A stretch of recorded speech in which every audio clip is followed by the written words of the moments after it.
Welcome to Section 31, episode number 278. I'm Dan Hammond. And I am Rogue Schindler.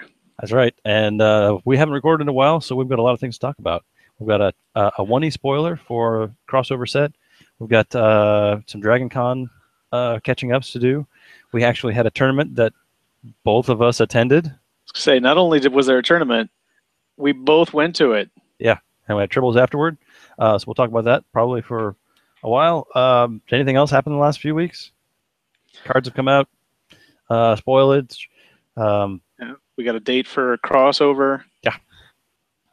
Which is counting down very quickly. Lots of stuff happening. So let's dive in. All right. Let's talk about DragonCon, since that's happened the longest ago. Do you remember everything that happened? I don't know if I remember anything that happened. It kind of like I was swamped coming in, and then it all was a flash, and then I was recovering. That was a lot of fun. It was a little more pressure this year because one of my major costumes got delayed to the last minute. I'm used to constructing things and sewing things, and I was having a real hard time wrapping my mind around distressing things, because my Mad Max costume was all about tearing things apart and making things look weathered, and cutting into things and being very it was very counterintuitive for what I'm used to doing. So, but once I got into it, it was a lot of fun. I did a lot of sanding, dragging my leather jacket behind my car.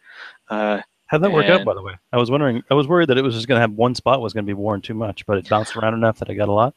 It did really well for general wear and tear. The tutorial I read was very good about suggesting evenly weighting it, and so I got an old like drawstring bag, running bag that they give out at races, and filled it with towels, and that weighted the body really well. And then I stuffed a big rolled up towel in each of the arms, and so it just kind of lied flat pretty easily. And then I would go around for about an hour, and then I flipped it over and did the other side. So that was nice, even aging, quick aging.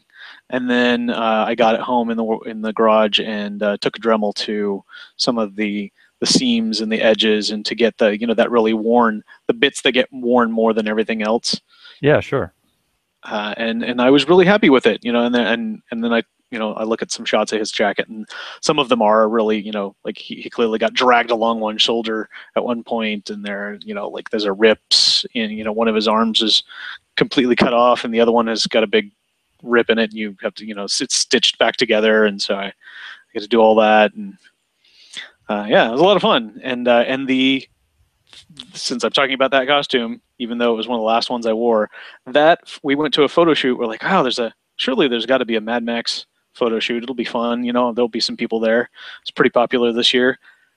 I think that might be the biggest thing I've ever seen. It was huge. We had so many people. We had to move from not the little, but the smaller staging area to the largest staging area. They have these big steps outside one of the back steps of one of the hotels, and that's where all the big photo shoots happen. Good place for pictures, yeah. Yeah, and there were, I'd estimated about 150 while we were there, and I counted one of the group shots, and it was at 149. So, yeah, really amazing. Lots of great costumes. Lots of great photographers took amazing costumes. If you've seen my Facebook page, especially Caitlin had a whole group of wives, all 5 wives from the movie, and the shots of them are particularly good. We'd staged some scenes from the movie with the Furiosa that was there, with my big claw face mask, and being yanked on the chain, and it was just a really good time, and that was probably one of the highlights. Amongst a bunch of highlights, we did costumes from the 100. I've mentioned a couple of times from Comic-Con. Some actors were there. Unfortunately, the 2 actors who are the characters we costume as that were going to be there, we were going to get a photo shoot with them, or photo op, and one dropped, and then the other dropped, and we were sad. But there were still other actors, and they appreciated it. We had a great costume group for that. photo shoot and a lot of fun panels. We did a really obscure costume pairing for the Cutting Edge. If anybody remembers that ice skating movie from the 90s, it's one of the reasons I met Caitlin. And so we did costumes for that, and like we were expecting like 3 people to get it, and like dozens and dozens of people not only got it but were really, really excited.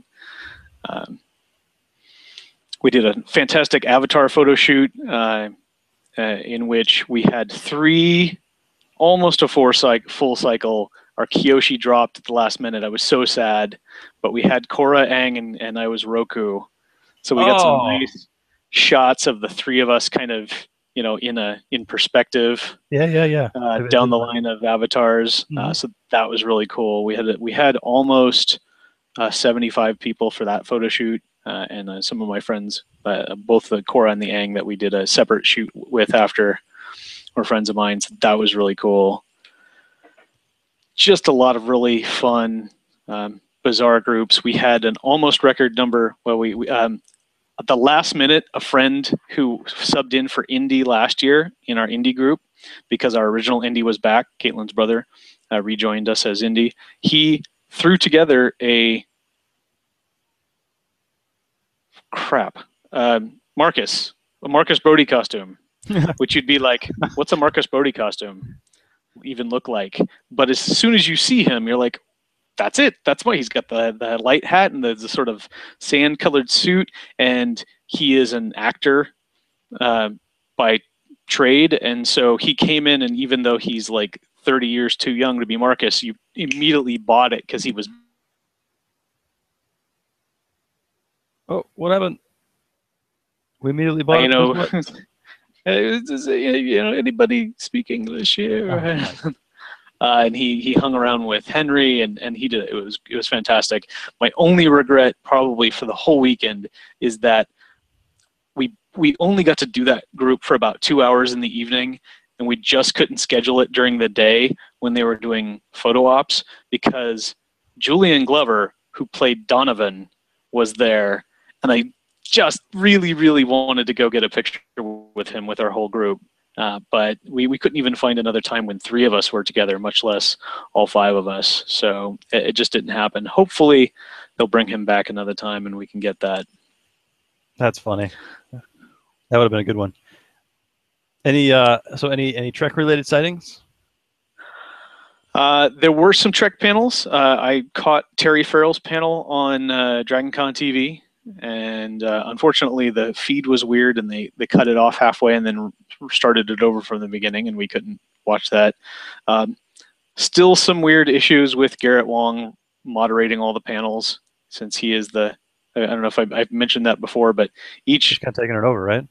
Yeah, he's kind of taken it over, and he has been the moderator, and he's gotten better about not making, when I was on, this is the DS9 panel. You don't need to talk about when you were on Voyager, but some interesting bits, a little more candid responses to from Terry about Dex being killed and getting completely cut out of the show, and there was not a lot of heavy Trek news this year, just because there's not a lot of heavy Trek going on, but that was kind of cool to see. Was that just filling in time as you were recovering from other things that you said you watched it on the closed circuit TV? That's what they broadcast at all the hotels, right? Yes, all of the host hotels have what they call DragonCon TV, and they've actually expanded it to 2 channels now, which is pretty cool.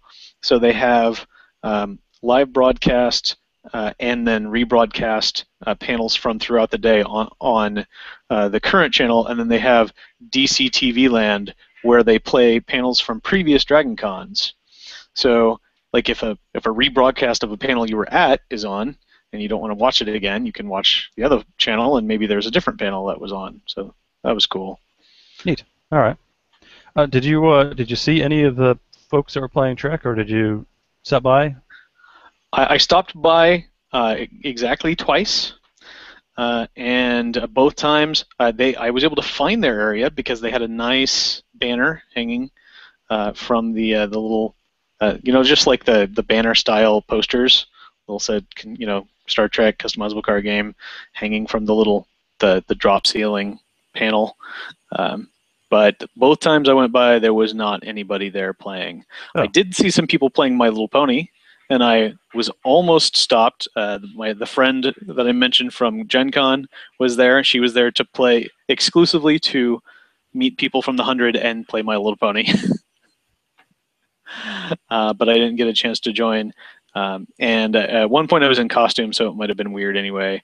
It was right after the Mad Max shoot because the gaming area was right beneath that hotel. And we were also trying to find the blood drive, which was also on that floor, because all the Mad Maxes wanted to get a picture at the blood drive, which is funny if you've seen the movie. Okay.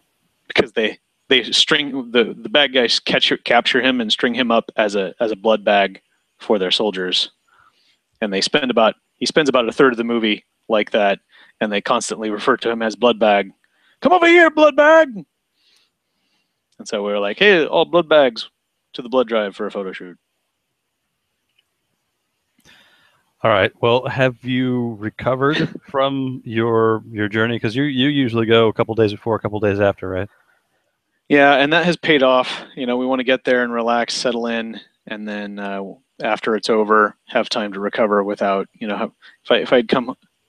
I learned several years ago that if I come home the last day of DragonCon, I call in sick the next day anyway. So it's easier to stay the extra day like we do at Gen Con, not have to fight with elevators and everybody else trying to check their luggage and get to the airport at the same time as everybody else, just relax and hang out and then enjoy it and then take off the next day, which is what I did.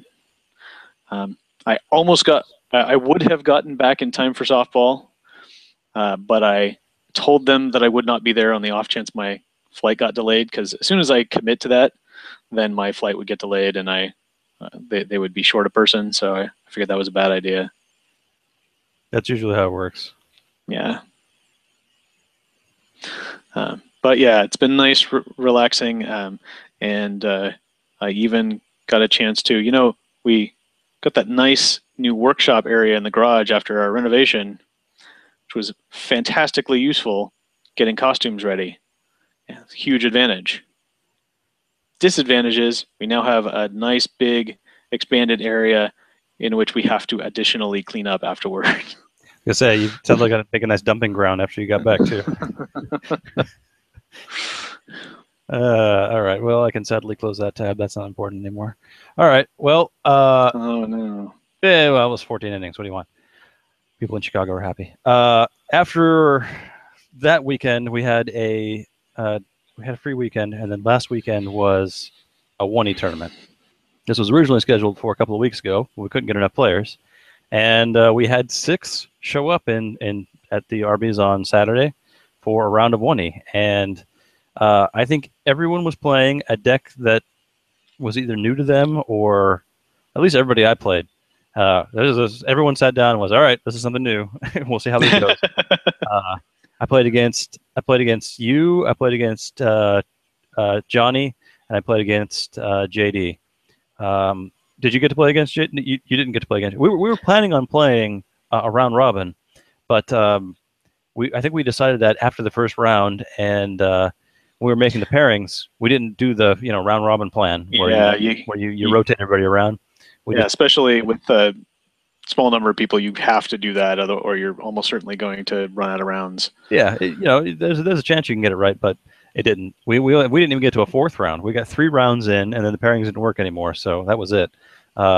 Which was I think by then I had played in 3 pretty rough games, and I wasn't completely overwhelmed with sadness that we were going to play triples instead, but it was already a long day. So JD was playing a Borg deck, which is the first for him.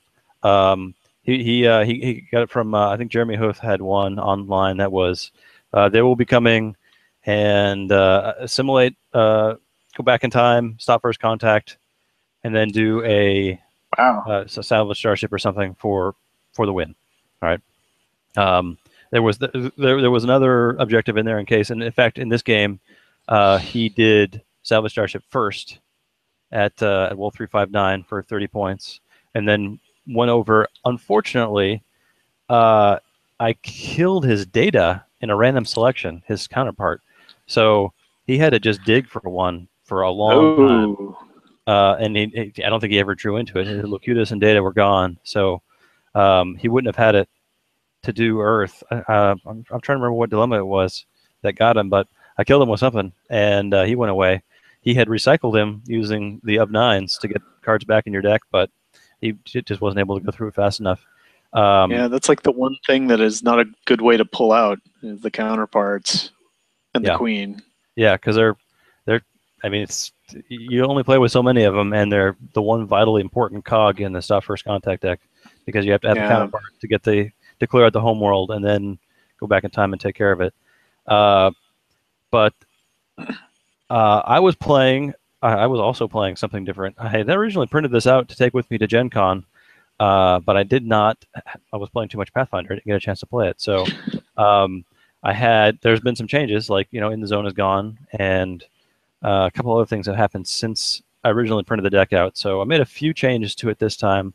That was one. I want to say there was another change or two I made. Oh, yes. The original deck list. So this is a Starfleet deck that uses a lot of Mako and Mirror Universe personnel. So lots and lots of backwards compatible cards. And it has a lot of the standard, Earth-based tricks you would find, like having the whales, and I think there were a lot. This is a kind of a standard Starfleet trick. It had a lot of what's the argument card? Parallax Arguers, so that you could play. Yes. You could play. You're either getting enough points that you only have to do 2 missions, or you're letting if your opponent lets you fuel the play engine by downloading Makos every turn, or playing Kowtow to try to get rid of cards out of their deck, or any of the various other few things that are helpful, like Condition Red, which turns the Enterprise into a war machine. Yeah. So That was crazy. So Enterprise says any of your command stars aboard who are Starfleet add +1 to their attributes. And Condition Red is a 2E backwards compatible card that says any of your staff personnel are also command personnel. So but pretty much attributes +1 for everybody on board. So the point of the deck, as I originally found it online, was you build a warship, a flagship, and you go hunt people down. So wherever you go, it had Bajoran wormholes, Mirror Universe wormholes. It had a mission of the Delta Quadrant. It had everything to go anywhere and take people out. So what did I play? I played against Oh no. Tactical Cube, which he attacked me at some point, and I didn't have enough to shoot back. I was a few points short. I played against Johnny's Voyager in the Delta Quadrant deck, which I was going. He was pretty quick, and I was a little too slow, and it was never strategically advantageous to go and beat him up.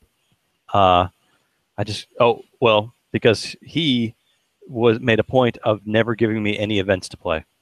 That was the other thing. Every one of my Parallax Arguers were 5 points.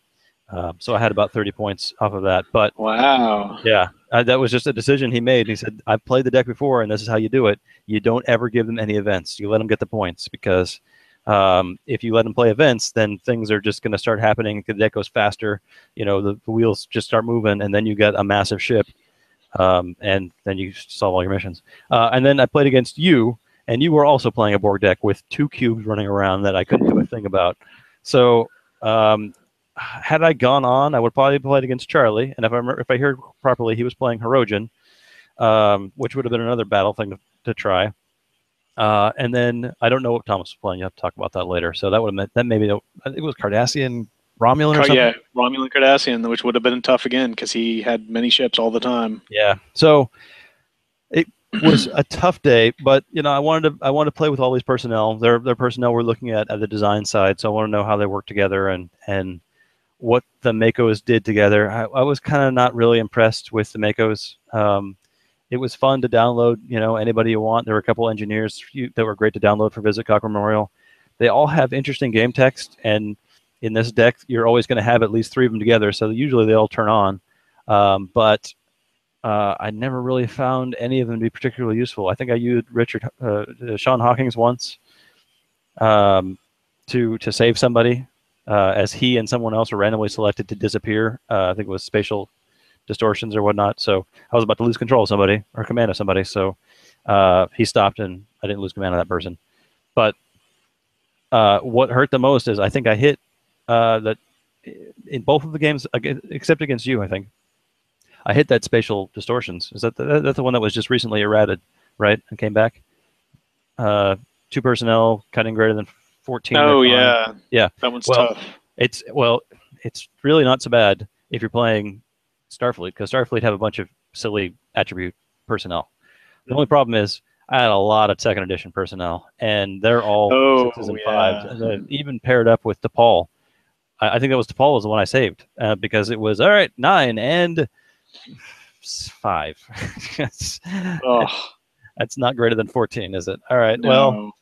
Well, so that was tough. I got a lot of points in most of my games, either due to the whales or parallax arguers or doing one of my missions. The mission in that deck. The missions were surprisingly easy. The other reason I wanted to play this deck is I was looking for something that used that new 50-point mission from the anniversary set. Yes. And the personnel in this deck had all the skills, in spades. They could have done it most of the time, but I ended up going to the cheap mission where you just need 3 alternate universe personnel and a couple investigate, incursion, or whatever. I should probably have the deck in front of me so I can look at it. 3 alternate universe personnel, and I think it's physics or astrophysics or something, or engineer. Pretty easy AU mission. And there was the hide from the Borg mission, which was funny because I played against the Borg twice. The only problem is, it's an interesting anti-battle card, except when you're playing against the Borg, they only have 1 ship anyway. So, in effect, it's bad for you because then you can only fight back with 1 ship. Hey, to be fair, yeah, I only played my second ship because you were actually getting to the point where I was kind of afraid you were actually going to come and attack me. I was getting close, and it would have been those 50 points would have been nice. But so in the end, the couple things kind of worked against me. 1, my opponents. 2, that special interface was rough against 2E. But I made a change since the deck list online had the whales, but it didn't have the Cetacean Institute, which is odd. I don't know if they were hoping to play the whales on someone else's, whatever. I really wanted to have those 50 points every time, so I took out file annual report and put it in the deck because it plays or seeds on Earth. Right. For the most part, you're drawing through that deck a lot. You get 2 or 3 card draws every turn, and I got it in every game except when I needed it. I think it was either against you or against JD. I think I didn't see it at all. My game against JD, he was not only playing a pretty quick Borg deck, but all of his dilemmas were, I'm going to stop you. You're going to lose points. I want to say that he let me have points for just about all of my parallax arguers, and I ended up losing them all to Edo probes and hire the viewers. And I was pretty much at just mission points when I faced him. Mission points in the whales, I think. Wow. Yeah, by the end of that game, that was rough. I even went to the Delta Quadrant and tried to solve that mission just to see what I could find. But I think at the end, we were coming down to time, and I had 3 missions, and they all needed physics. And he had his mission debriefing out, and my Kevin was Masaka'd away because I was looking for something to get me a tractor beam. That's what it was. I need a tractor beam, and the Enterprise doesn't have one until you draw the grappler. Right. I had a second edition ship in my tent that I could get, but I needed the Admiral, so I was just drawing. That was at the end of the game. He was drawing for his counterpart. I was drawing for either the Admiral or the grappler, so I can get rid of his scows, but didn't have enough range. So I managed to get a modified win out, but so I lost. I won that game. I think I lost to you. You got your harness particle done pretty quick, and then came and did a mission, a homeworld mission. That was, man. I don't think I had very good dilemmas for the Borg. I had one good one that helped. That was pretty good, but that was about it. And then against Johnny, it was pretty much he didn't let me have any of my acceleration cards, so he was able to pull out even with doing an extra mission. In fact, I think he did 3 missions and had enough bonus points because they were all big missions to get to 140.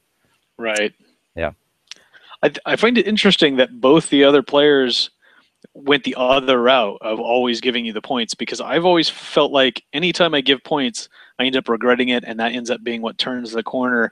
In fact, I was playing Charlie, who was requesting the item, and I had already decided, because I've had too many people, like I don't think like they're only doing okay, and then it turns out the extra points they've gotten turns the corner before I realize it, and I lose by those many points.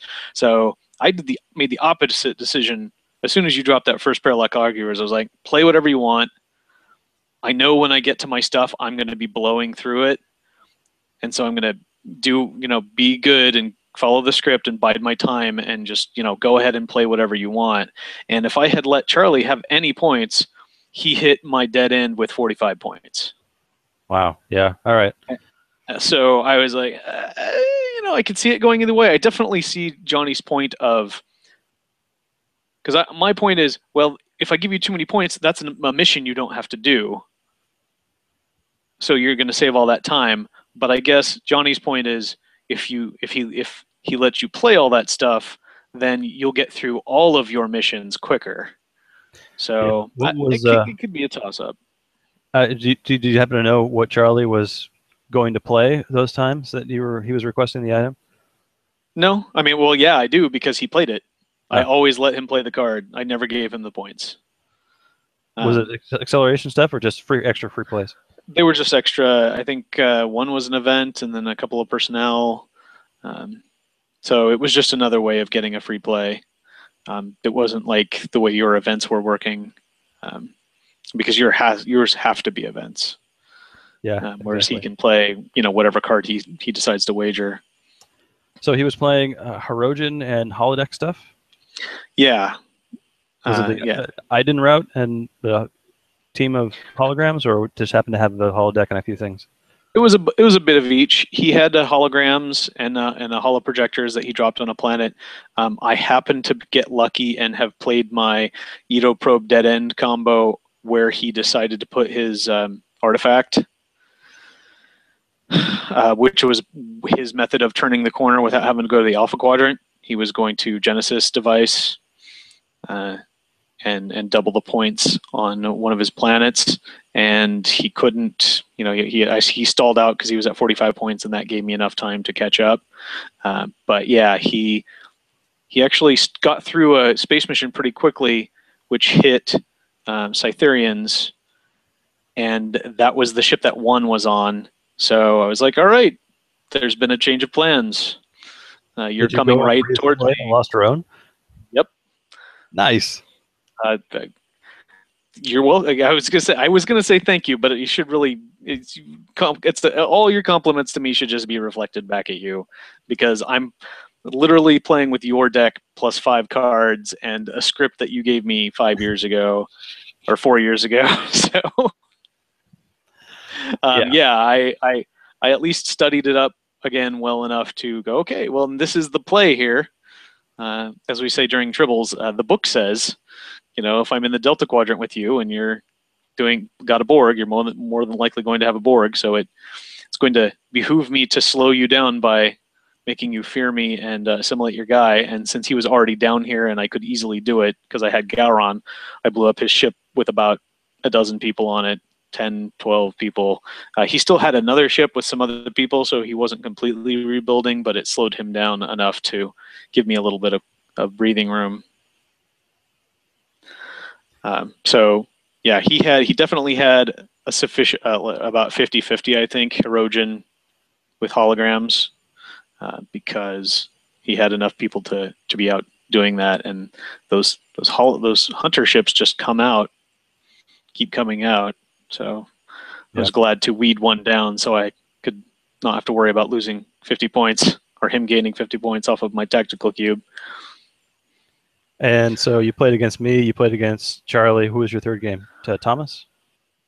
Thomas. Okay, so I have to rewind for this, because playing Thomas first was I built the deck. I was like, I don't want to play the deck I already played because it was 6 planets and mirror stuff is about to come out, and I don't want to be repetitive.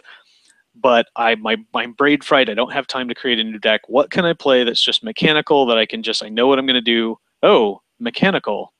I haven't played Borg in a while. I keep meaning to play Dan's old Borg deck that he taught me to play after Gen Con so many years ago. And I went 6-0 in that tournament online, which was another thing I remembered as I was looking at it. I've never played this deck in person. I've only ever played it on Lackey, so I was impressed that I had all the cards. I put it together. I pulled out my notepad document of the notes I jotted down as you taught me how to play over Lackey. And I was like, okay, you do this, you do that, you do that. And like 1 o'clock before the tournament, I'm like, all right, I've got it built. I've got all the cards. I'm remembering how to play this. This looks good. Is there anything else I need to add? There's not a lot of board cuts have come out. Resistance is Futile came out, but there's only a little bit in there. I didn't want to change things up too much.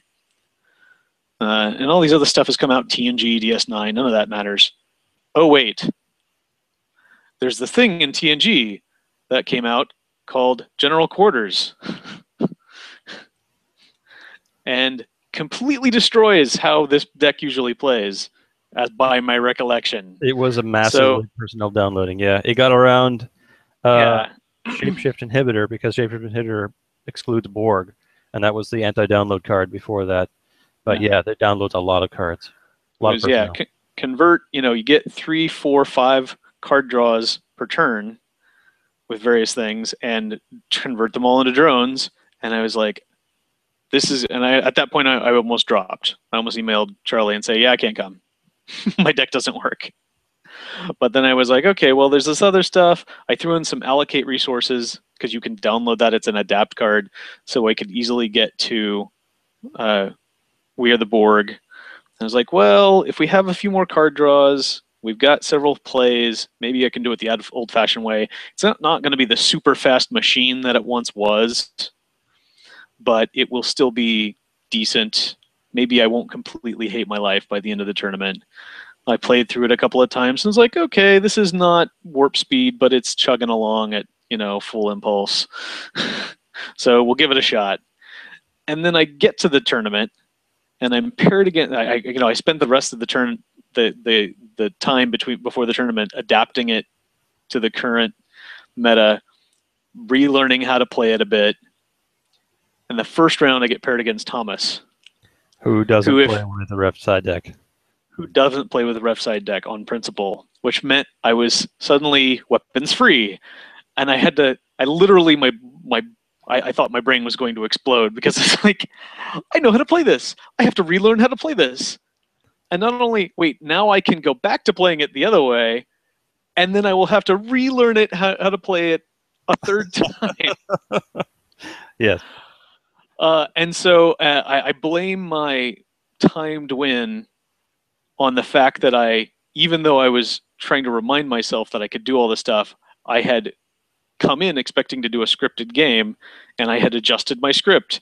And so my first 3 or 4 turns, I forgot that I could keep doing all the downloading that you're supposed to be doing, and had held myself back to 1 downloaded personnel per turn. And I still managed to hold them off with some good dilemmas.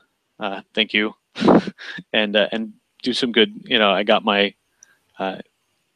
first objective off, and I would have probed for my second and only objective the next turn, but it was definitely an adventure getting to play it.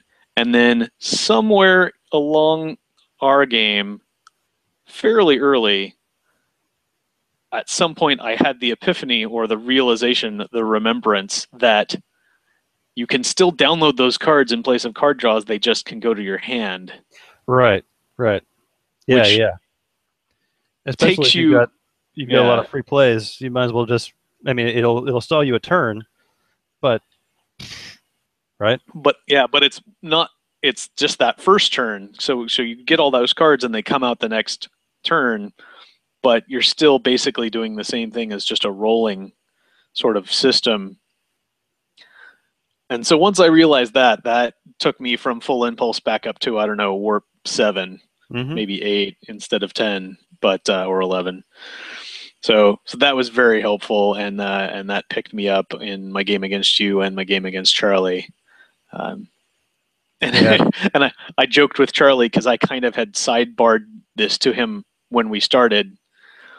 and I sat down against him, and he was in the Delta Quadrant, and he had that mission, and he was going to get one, and I'm like, oh man, I have to break script a third time. This was not what I had in mind. Now I'm going to go assimilate counterpart or assimilate lost drone. So flexing of unexpected flexing of my Borg muscles. Well, yeah, well played. So you went undefeated on the day and won all 3 rounds. So you won the tournament. Congratulations. Thank Deck you. still works. It does. No, it was holds fun. up. It was fun to watch from the other side because I remember all the things that could happen to it, and I just was a turn or two away from making those happen all the time. Yeah. It's like when we set up, you made some comment about something, and I let it pass, and then you dropped a card, and I didn't see it, and you said, "Well, I guess the secret's gone" or something, and I'm like, "All right." Yeah, I said it's like not like you don't already know everything I'm going to do anyway, and you were like, "Yeah, you'd like to think that." Yeah. So when you put out your missions, I'm like, this looks damn familiar, and so I kind of shuffled things around. I didn't have the one, like I said, the one thing that this deck didn't have is a lot of anti-Borg stuff. There was one dilemma that was really good. And for the life of me, I can't remember what it was. Some kind of being on the surface. If your people had strength less than 6 and cunning less than 9, they were all dead. Oh, the flash plasma storm. Yeah, that worked really well. I almost dropped everyone, and I was like, nah, maybe I'll send half a crew. And oh wow, was I glad. Yeah, that would have done well. So I think I stopped you a turn there, but everything else you walked through pretty quickly. I had 1 point, and had I read the cards, I might have actually done it. You had just dropped your harness particle, or you changed the plans for harness particle over there, and I had a ship with plenty of range and plenty of weapons, but I was playing the wormhole missions, and I had wormholes in my hand, and I'm reading the wormholes, and it says, you go through the wormhole and you're stopped. Well, that's not how it works if you use the actual missions. If you use the mission and flip the mission over, you just keep going. There's no stopping. You're not playing the wormhole as a wormhole. You're just playing it at that location to actuate the wormhole mission itself. So I could have wormhole directly to you by flipping the mission over and playing the wormhole over there, and then I could have attacked on the next turn, and you wouldn't be able to probe. And if you counterattacked, I still would have been okay because my shields were high enough that I could take a couple of hits. And I had the remove a damage marker card, and I had there's a remove a damage marker backwards compatible person, and there is in card in hand. Were you playing with tactics? I don't remember. No. All right. Then that one, the other one wouldn't have mattered. Ship out of danger. Needs of the many. Had that packed in there too. That would have worked well against JD. He was playing the battle bridge, but it would have stalled you for 2 turns, I think. But I don't know if that would have been enough. It definitely would have made things interesting. That's for sure.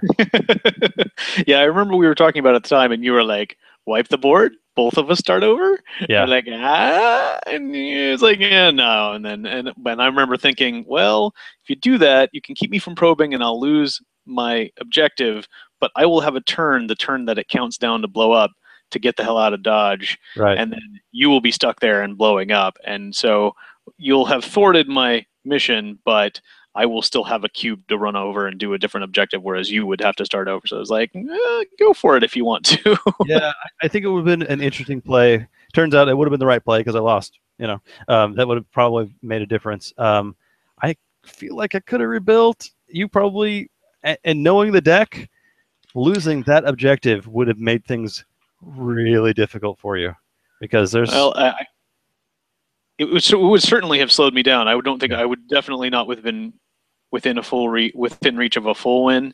I think the bigger hindrance would have been losing the facility, because trying to rebuild is kind of, a lot of it was getting that extra person from the Unicomplex, and not having that. I'd have to go somewhere else. I'd only get a couple of people per turn. Pub, because that would have ruined your way to get to the Alpha Quadrant altogether. Yeah, I learned that previously. Yeah. So remind me, you've got Assimilate Homeworld in there for the rest of your points. Aside from Reassimilate Lost Ruin, is there another objective in there for more points? There is an I seem to assimilate remember planet. Yeah. There's an assimilate planet for that random Klingon mission, so that Gowron of Borg can go over there and still probe on the same turn. Okay. And I it's a remember there Dominion being mission. I remember there as being well, so Wayon works as well. Yes, I remember there being a contingency plan because I played against when I played it at Worlds, I was just out of the top 4, and I had assumed that I was going to, if I made it the top 4, I was going to have to play against the same person again. So the first time you go through, you do the standard harness particle and then the homeworld. The second time through, you do a different objective on the trail end because they know where you're going. They put all the other dilemmas there. So now you go to the planet with resistance to futile or something and score the extra points that way. Yeah, there is a resistance of futile in there. Yeah. I was also bouncing. When you change your plans, you can bounce the established gateway to hand. Yes. So I was doing that just in case. All right. Well, it would have been entertaining. Had this been an online game, we could have made a save point and then go back to it and try it again. But difficult to do in real life. Anyway, yes. Like I said, this is the first time I've been up for a tournament in a long time, and we were both there. It was a good time. It was a good day. And congratulations on your win.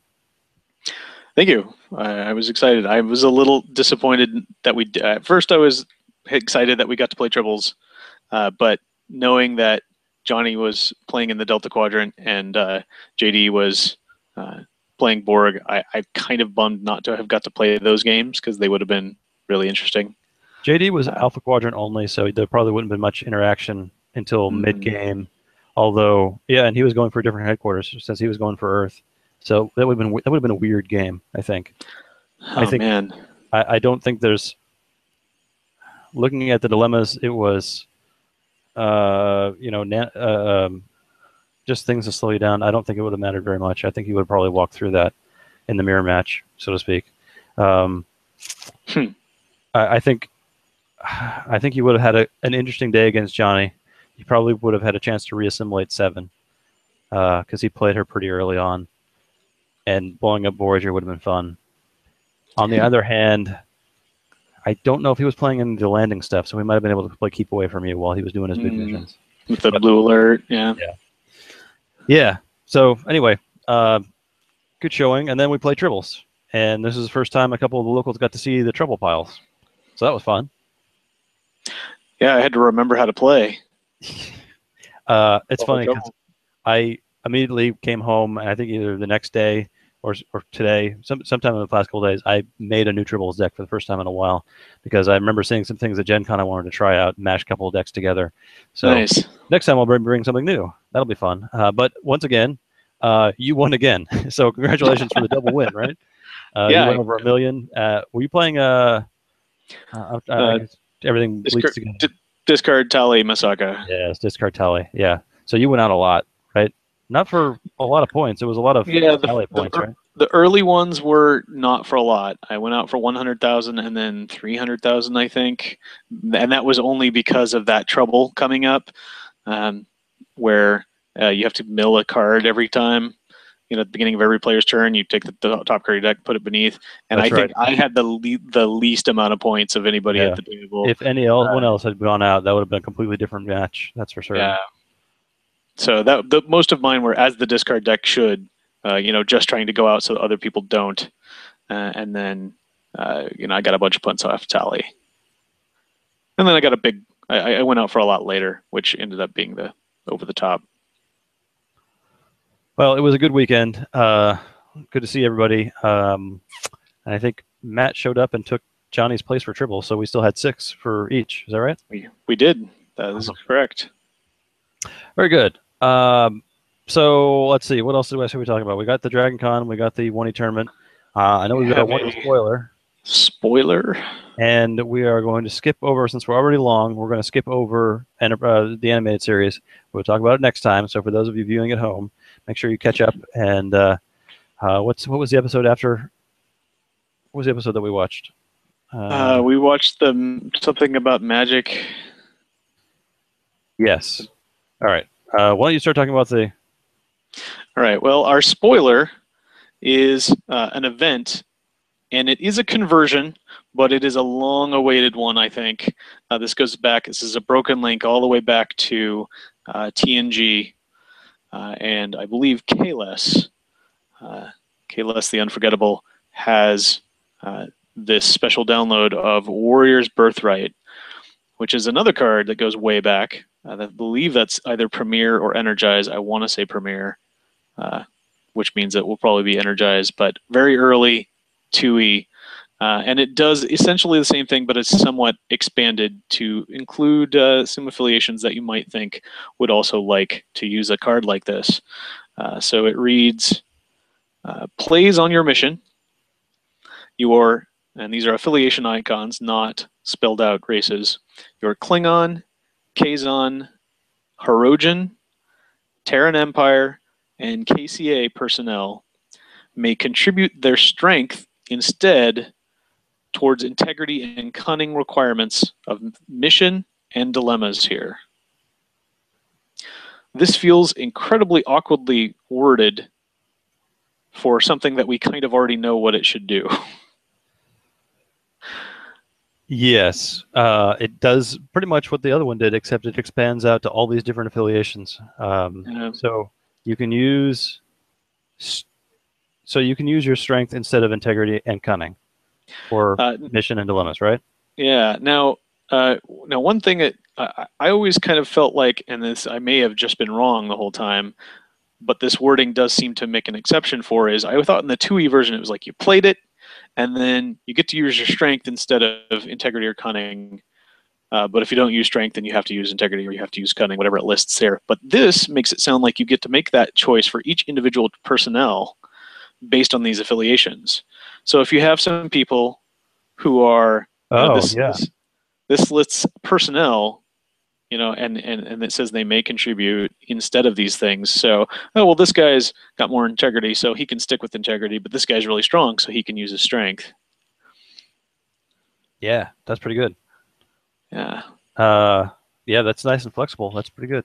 I will say, I think, for those of you who are not watching the video, this is the same picture from the 2E card, has a DS9 property logo. The number is 22V, and I want to say this is the same text, right? A Klingon proverb holds that if a warrior does not fight, he does not breathe. That's the lore. It's a 2-line lore and 4-line game text. Yeah. And definitely the same image. Yeah, I want to say this was probably pulled out of the file because we've had this one, done and ready to go for quite a while. But I think the two icons at the end there, the Terran Empire and KCA, might have been tacked on. And it makes great sense for the block we're doing right now, so that's perfect. Yeah, definitely. I'm not sure I understand the way the end is punctuated. Why is it towards integrity and cunning requirements of mission and dilemmas here? Yeah, there probably shouldn't be a comma after mission, right? Of this mission, I don't know. Because it plays on your mission, so that's what it's talking about. Requirements of mission and dilemmas here. Yeah, I don't think it needs that comma, but no, definitely doesn't need that comma. All right, well, I got some time.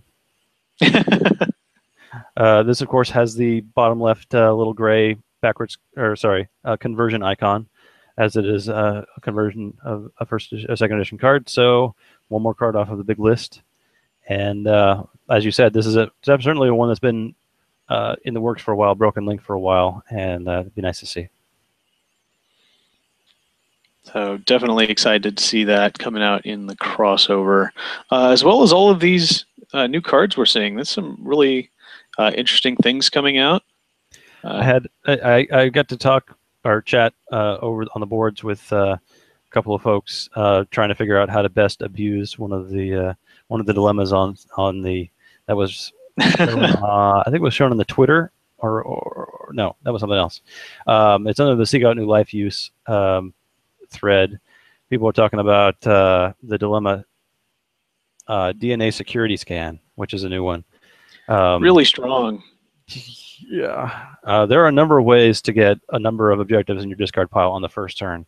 So it is very easy to pump that up to 6 by turn 2.